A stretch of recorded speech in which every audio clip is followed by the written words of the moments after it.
বিশ্বনবীকে special surprise দেওয়ার জন্য আল্লাহ প্ল্যান করলেন। জিবরাইল ডেকে বললেন, ও জিবরাইল, আমার পেয়ারা নবীকে স্পেশাল সারপ্রাইজ দিব। এই সারপ্রাইজের গিফটটা তোমার হাত দিয়ে আমি দিতে চাই না, দিয়ে আসলে হবে না। আমার পেয়ারা নবীকে দুনিয়া থেকে টান দিয়ে আমার আরশের উপরে নিয়ে আসো। সাহিবুল মিরাজ, কত কাণ্ড, কত প্ল্যান প্রোগ্রাম আল্লাহর। টাইমের স্পিডকে আল্লাহ থামিয়ে দিলেন। মক্কা থেকে উঠিয়ে বিশ্বনবীকে এক মন নবীর সেটা হয় নাই। সুবহানাল্লাহ। দুইবার হয়েছে এটা বিশ্বনবীর জীবনে। হালিমাতু সাদিয়ার বাড়িতে যখন দুধ পান করতে গিয়েছিল তখন হয়েছিল, আবার মেরাজের রাতে হয়েছিল। উম্মে হানির ঘর থেকে চলে সাইয়েদনা জিবরাইল বিশ্বনবীকে হাতিমে কাবায় শুইয়ে দিলেন। এরপর গলার নিচ থেকে শুরু করে নাভি পর্যন্ত বুকটা কেটে ফেললেন। বিশ্বনবীর হৃদয়টাকে বের করলেন, জামজামের পানি দিয়ে ধৌত করলেন, আবার পেটের ভেতরে হৃদয়টাকে ঢুকিয়ে দিলেন। দিস ইজ কল্ড শাক্কে সাদার। উর্দু ফার্সিতে বলে সিনা চাক, ইংরেজিতে বলে ওপেন হার্ট সার্জারি। সুবহানাল্লাহ পড়বেন না? আমাদের অনেকের ওপেন হার্ট সার্জারি হয় না, গলা থেকে নাভি পর্যন্ত কাটা, সেলাই করে দিলে আবার বাঁচে। এটা বিশ্বনবীর সিনা চাক থেকে আবিষ্কার হয়েছে। পড়েন আল্লাহু আকবার। যে সমস্ত সাহাবারা বিশ্বনবীকে খালি গায়ে দেখেছে, উদম গায়ে দেখেছে, তারা বর্ণনা করেছে দুইটা কাপড় মাঝখান দিয়ে সেলাই করলে যেমনি দাগ দেখা যায়, আমরা বিশ্বনবীর গলা থেকে নাভি পর্যন্ত এরকম সেলাইয়ের দাগ দেখতে পেয়েছি। শাক্কুস সাদর, special status of the last Messenger Muhammad সাল্লাল্লাহু। আর কোন নবীকে আল্লাহ এটা দেয় নাই। খুশি না বেজার? আবার উনি হলেন সাহিবুল মিরাজ। উনার মেরাজ হয়েছে, আর কোন নবীর হয়েছে নাকি? কথা বলেন। বিশ্বনবীর হৃদয়টা বড় ভাঙা। কলিজার টুকরা স্ত্রী খাদিজা নাই, যাকে সবচেয়ে ভালোবাসতেন, সবচেয়ে প্যার করতেন, যাকে মাহাব্বাত করতেন। এবং সাইয়েদাতুনা খাদিজার জন্য বিশ্বনবী মা আয়েশাকে ধমকও দিয়েছেন। সাইয়েদাতুনা খাদিজার কথা যখন বিশ্বনবী বলে বেড়ায় মা আয়েশার কাছে, খাদিজার কথা বললে মা আয়েশা বলতেন, ও নবী, কোন জাহিলি যুগে এক বুড়ি মহিলার সাথে আপনার বিয়ে হয়েছিল, মরে গিয়েছে, কবরে শুয়ে আছে। ওই মহিলার পরে কত সুন্দরী সুন্দরী নারীরা আমরা আপনার ঘরে আসলাম, তারপরে ওই বুড়ির কথা আমাদেরকে বলেন কেন? ওই বুড়ির কথা শোনান কেন? বিশ্বনবী রেগে গেলেন। সাইয়েদাতুনা খাদিজাকে বুড়ি বলার কারণে বিশ্বনবী মা আয়েশার চোয়ালটা এইভাবে চেপে ধরেছে। কোনদিন স্ত্রীর গায়ে হাত তোলেননি, শুধু এই একবার খাদিজাকে বুড়ি বলার কারণে মা আয়েশার থুতনি চেপে ধরেছিলেন। আল্লাহু আকবার। আবার বিশ্বনবী বলতেন, রুজিকতু হুব্বাহা, খাদিজার ভালোবাসা আল্লাহ আমার হৃদয়ে ঢুকিয়ে দিয়েছে। আবার বিশ্বনবী দোয়া করলে বলতেন, ও আল্লাহ, ওই কিয়ামতের ময়দানে যেদিন বন্ধু বন্ধুরে চিনবে না, বাবা ছেলেরে চিনবে না, মা তার মেয়েরে চিনবে না, পীর সাহেব মুরিদরে চিনবে না, মুরিদ পীর সাহেবরে চিনবে না, ওই কঠিন দিনে যেন আমি আমার কলিজার টুকরা খাদিজারে ভুলে না যাই। ওই কঠিন দিনে আমি যেন আমার খাদিজারে চিনতে পারি। সুবহানাল্লাহ। তার মানে ভালোবাসা বেশি না কম? সাইয়েদাতুনা খাদিজা ইন্তেকাল করলেন। জাবালে হাজুনের পাশে ওনার কবর। যারা হজ উমরা করতে গিয়েছেন দেখেছেন না, মক্কা একটা কবর আছে, এটা মাকবারাতুল মা'লা। মা'লা, কিন্তু এটারে বাংলাদেশিরা বলে জান্নাতুল মুআল্লা। কি বলে? এটারে জান্নাতুল মুআল্লা বলবেন না, কারণ এই কবরস্থানে অনেক কাফির মুশরিকেরও কবর আছে, তো ওদের কবরস্থান কি জান্নাত হতে পারে? এটাকে মাকবারা বলবেন। মাকবারা মা'লা বা মুআল্লা, আর মদিনায় হচ্ছে মাকবারাতুল বাকিয়া। মুআল্লা কবরস্থান মক্কায়, আর বাকি কবরস্থান মদিনায়। এর পাশে বিশাল এক পাহাড়, হেরেম শরীফ থেকে দেখা যায় জাবালে হাজুন, এর পাদদেশে বিশ্বনবী নিজ হাতে সাইয়েদাতুনা খাদিজাকে কবর দিয়েছেন। কবর দিয়ে সবাই চলে যায়, বিশ্বনবী যায় না। দাঁড়িয়ে দাঁড়িয়ে কাঁদতে লাগলেন। সাইয়েদনা আবু বকর বলে, নবী চলেন ঘরে ফিরে যাই। বিশ্বনবী বললেন, তুমি যাও, আমি যাব না। যেই মহিলাটাকে এইমাত্র কবর দিলাম সাধারণ মহিলা না, আমার বিপদের দিনের সঙ্গিনী খাদিজা। আজীবন আমাকে ছাতার মতো শেল্টার দিয়েছে, সমস্ত সম্পদ আমার পায়ের সামনে বিছিয়ে দিয়েছে রে আবু বকর। তোমার মনে চায় ঘরে ফিরে যাও, আমি দাঁড়িয়ে থাকবো। এখনই খাদিজার কবরের 3টা প্রশ্ন করা হবে। আমি খাদিজার পক্ষ থেকে 3টা প্রশ্নের জবাব দিয়ে তারপরে ঘরে ফিরে যাবো রে আবু বকর। কি প্যার করতেন! সাইয়েদাতুনা খাদিজা ইন্তেকাল করলেন, চাচা আবু তালেব ইন্তেকাল করলো। দাওয়াত দেওয়ার জন্য বিশ্বনবী ওই তায়েফের ময়দানে গেলেন। তায়েফের ছেলেরাও পাথর মেরে বিশ্বনবীর দেহটারে ঝাঁঝরা করে দিল। বলেন ঠিক কিনা?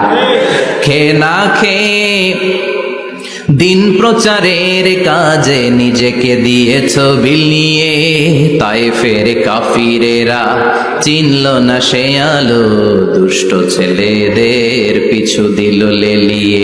পাথরের আঘাতে ক্ষত বিক্ষত হয়ে সারা শরীর থেকে রক্ত ঝরে।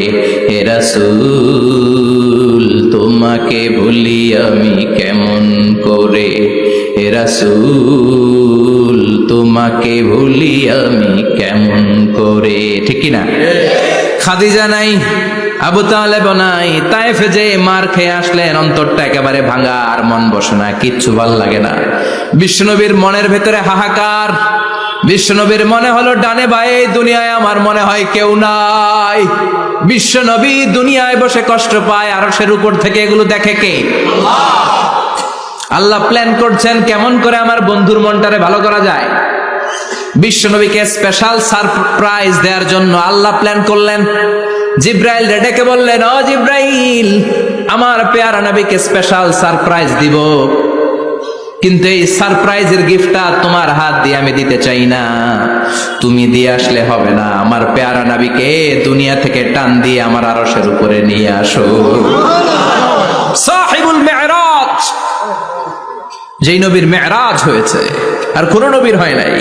এই মেরাজ করতে যে কত কাণ্ড, কত প্ল্যান প্রোগ্রাম। আল্লাহ টাইমের স্পিডকে আল্লাহ থামিয়ে দিলেন। মক্কা থেকে উঠিয়ে বিশ্বনবীকে এক মরুভূমিতে রাখা হলো রাতে। বললেন দোয়া করেন। দোয়া করে বিশ্বনবী বললেন, ভাই জিবরাইল, এটা কোন জায়গা, কোথায় দোয়া করব? সাইয়েদনা জিব্রাইল বলেন, নবী কিছুদিন পরে এই জায়গায় আপনি হিজরত করে আসবেন, এই জায়গার নাম ইয়াসরিব, মদিনা। দোয়া করলেন। আবার সেখান থেকে তুলে এক পাহাড়ে রাখা হলো, নবী দোয়া করেন। দোয়া করে নবী বললেন, এটা কোন পাহাড়? অন্ধকার, আমি তো কিছু চিনি না। সাইয়েদনা জিব্রাইল বললেন, নবী এটা সাধারণ পাহাড় নয়, এই পাহাড়ের কথা আল্লাহ কোরআনে বলেছেন, এই পাহাড়ের কসম আল্লাহ কোরআনে খেয়েছেন। এই পাহাড়টা হলো আপনার ভাই মুসার পাহাড়, তুর পাহাড়। তুর পাহাড়ে তিনি দোয়া করলেন। কত কিছু করে বিশ্বনবীকে আল্লাহর আরশে নিয়ে যাওয়া হলো। সাহিবুল মেরাজ। বিশ্বনবী ছাড়া আর কোন নবীর কি এরকম মেরাজ হয়েছে? সবাই বলেন হয়েছে। এরপর উনি হলেন সাহিবুস শাফা, শাফাতের মালিক। বিশ্বনবী ছাড়া কিয়ামতের ময়দানে কেউ আমাদের জন্য সুপারিশ করতে পারবে? পাগল হয়ে যাব আমরা। সূর্যটা মাথার কাছে, ক্ষুধায় তৃষ্ণায় জিহ্বাটা কুকুরের মতো বের হয়ে ঝুলতে থাকবে। মাথার মগজগুলো গলে গলে নাকের ছিদ্র দিয়ে, কানের ছিদ্র দিয়ে বেয়ে বেয়ে পড়তে থাকবে। বাবা ছেলের দেখলে দিবে দৌড়, বলবে চিনি না, ইয়া নাফসি, আল্লাহ আমারে বাঁচাও। ঠিক কিনা? পীর সাহেব মুরিদ রে বলবে চিনি না, মুরিদ পীর সাহেব রে বলবে চিনি না, ভাই ভাই রে চিনবে না। সব নবী আর সব উম্মতের একটাই জিকির, ইয়া নাফসি, ইয়া নাফসি। নবীও জিকির করে ইয়া নাফসি, উম্মতও জিকির করে। সবাই সাইয়েদনা আদম রে ধরবে, সাইয়েদনা আদম বলবে আমি পারবো না। নূহের কাছে যাও, সাইয়েদনা নূহ বলবে পারবো না। ইব্রাহিমের কাছে যাও, সাইয়েদনা ইব্রাহিম বলবে পারবো না। মুসা আলাইহিস সালামের কাছে যাও, মুসা আলাইহিস সালাম বলবেন পারবো না। ঈসা আলাইহিস সালামের কাছে যাও, সাইয়েদনা ঈসা আলাইহিস সালাম বলে এত জায়গায় ঘুরে লাভ নাই, জায়গা মতো যাও মিয়া, জায়গা মতো যাও। মাকামে মাহমুদে বিশ্বনবীকে সেজদায় পড়ে থাকতে দেখবা। ওই নবী ছাড়া আজকের এই ভয়ঙ্কর আমাদের সবার বিপদের দিন। এই বিপদের দিনে আল্লাহর সামনে দাঁড়িয়ে কথা বলার মতো সাহস আজকে কারো নাই। বিশ্বনবী কাঁদতে থাকবেন, সেজদায় পড়ে কাঁদবেন। সবার জিকির ইয়া নাফসি, ইয়া নাফসি। বিশ্বনবীর জিকির ইয়া উম্মতি। কাঁদতে কাঁদতে নবী আমার বেহুশ। সবাই বিশ্বনবীর চারদিকে দাঁড়িয়ে থাকবে গোল হয়ে। আমার নবী মাকামে মাহমুদে সেজদায় পড়ে থাকবে। বিশ্বনবীর কান্না দেখে আল্লাহর সহ্য হবে না। আল্লাহ বলবে, না নবী ইরফা রাসাক, মাথা উঠান, আর সইতে পারি না। সাল তুতা, এবার চান, কি লাগবে আপনার সব দেব। ওয়াশফা তুশাফা, যার জন্য সুপারিশ করবেন তাকেই জান্নাত দিয়ে দেব। বিশ্বনবী বলেন, লিকুল্লি নবিয়্যিন দাওয়া মুস্তাজাবা। সব নবীর দুনিয়াতে একটা স্পেশাল দোয়া ছিল। এটাকে বলে দাওয়া মুস্তাজাবা। এই দোয়াটা করলেই কবুল করে নিয়েছে কে? সব নবীর ওই দোয়াটা দুনিয়াতেই করেছেন, শুধুমাত্র কেবলমাত্র বিশ্বনবী তার স্পেশাল দোয়াটা আজ পর্যন্ত এখন পর্যন্ত করে নাই। বিশ্বনবী বলেন, ওয়া ইন্নী আখতাবিউ দাওয়াতি শাফাআতান লি উম্মতি ইয়াউমাল কিয়ামাহ। আমি আমার দোয়াটা, আমি আমার স্পেশাল সাপ্লিকেশনটা কিয়ামতের দিন কঠিন মুসিবতের কালে তোমরা যখন বিপদে পড়ে যাবা, আমার স্পেশাল দোয়াটা ওই দিন করে আমি তোমাদের সুপারিশ করে জান্নাতে পাঠায়া দেব। সাহিবুশ শাফাআহ, বিশ্বনবী ছাড়া কথা বলার মতো ক্ষমতা, স্পর্ধা, সাহস সেদিন কারো থাকবে না। চিৎকার করে বলেন ঠিক কি না? বিশ্বনবীর ভালোবাসা যেন আমরা অন্তরে রাখতে পারি, তুমি তৌফিক দাও। বিশ্বনবীর অনুসরণ এবং ভালোবাসা ছাড়া আল্লাহকে পাওয়া যাবে? আল্লাহকে যে পাইতে চায় হাজরাতের অনুসরণে, আরশ কুরসি লৌহ কালাম না চাইতে পেয়েছে সে। হাজরাতের অনুসরণে আরশ কুরসি লৌহ কালাম না চাইতে পেয়েছে সে। সুবহানাল্লাহ পড়েন।